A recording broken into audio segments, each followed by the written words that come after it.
سلام، طاهری سفر هستم و با اخبار امروز جمعه 4 سپتامبر همراه شما.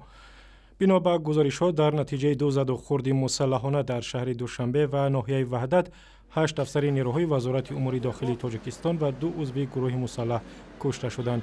4 افسر ملیسا در جریان درگیری صبح روز 4 آگوست در نزدیکی فرودگاه شهر دوشنبه هلاک شدند که محل حادثه را حالا می‌بینید.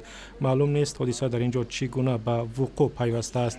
یکی از شاهدان عینی درباره درگیری به رادیوی آزادی گفت: ساعت‌های 4 بود 5 بود یکی در طرق ما بیدار شدم. خیال کردم که تیر رسیده خونه. ما یک میتجیم کنیم. بخیستم. من خودم توقع بودم. ما پشتی همون پردون نگاه کردیم که ایستادگی ندارم. وارنیکا دویده استادن و این آدمای خون ایستاد ایستادگی نگاه داشتن. دری تالت رو اومدم شیشت. گفتم تیر پی نرسد. ولی پیش از این حمله در دوشنبه گروه افراد مسلح به شعبه امور داخلی ناحیه وحدت حمله کردند و به گفته وزارت امور داخلی 2 نفرشان کشته و 3 تن دیگر مجروح شدند. منابع رادیو آزادی گفتند در اینجا هم 4 مأمور ملیسا جان دادند. وزارت در یک بیانیه رسمی گفت گروه جنایتکاران به رهبری فرد با نام ضیاءالدین عبداللهف به شعبه امور داخلی وحدت حمله کردند. خودش و شریکش کشته شدند، 3 تن دیگر جراحت برداشتند.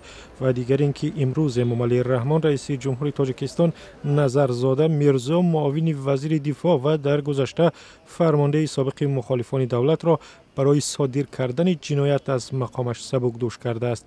در قرار رئیس جمهور گفتن نشده است که نظرزاده چه جنایت کرد. در شهر دوشنبه امروز در یک مراسم 20 سالگی تاثیس گواردیای ملی را تجلیل کردند.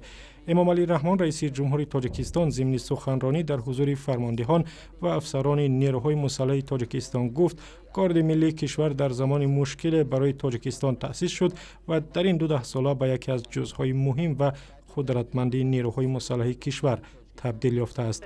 مراسم در کاخ باربد در دوشنبه صورت گرفت و یکی از افسران گارد ملی در اینجا با رادیو آزادی صحبت کرد.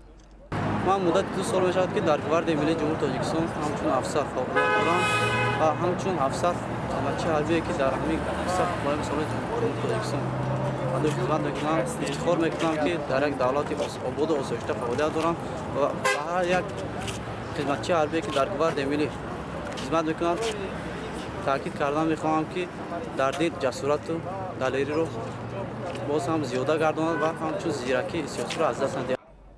گارد ملی تاجیکستان که قبلا گارد پرزیدنتی نام داشت سال 1995 در زمان جنگ شهروندی تشکیل شده است و نیروهای آن اساساً برای عملیات‌های مخصوص و محو دشمنان خطرناک سفربر می‌شوند.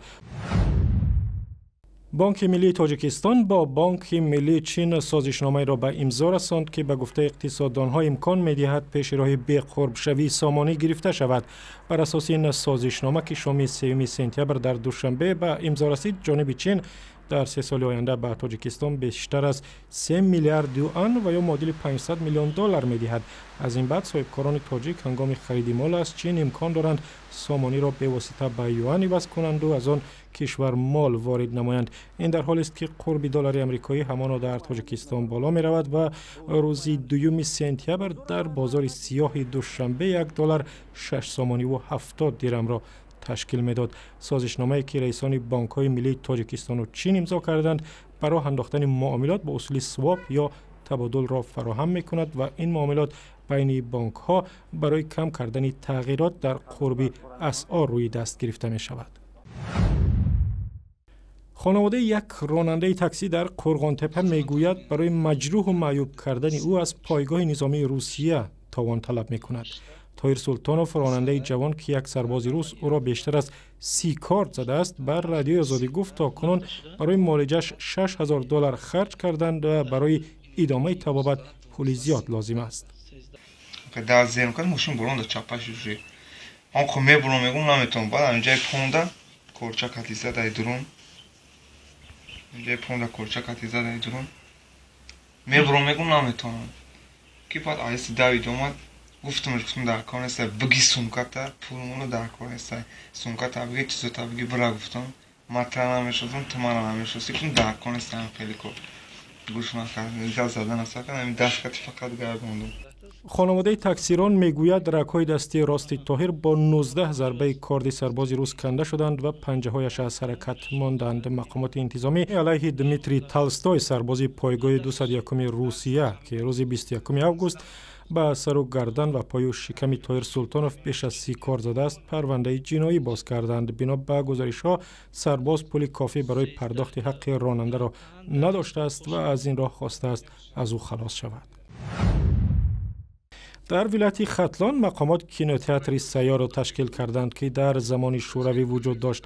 کینوتئاتری سیار شامگاهان به روستاهای گوناگون در ولایت می رود و رایگان به مردم فیلم نمایش می دهد.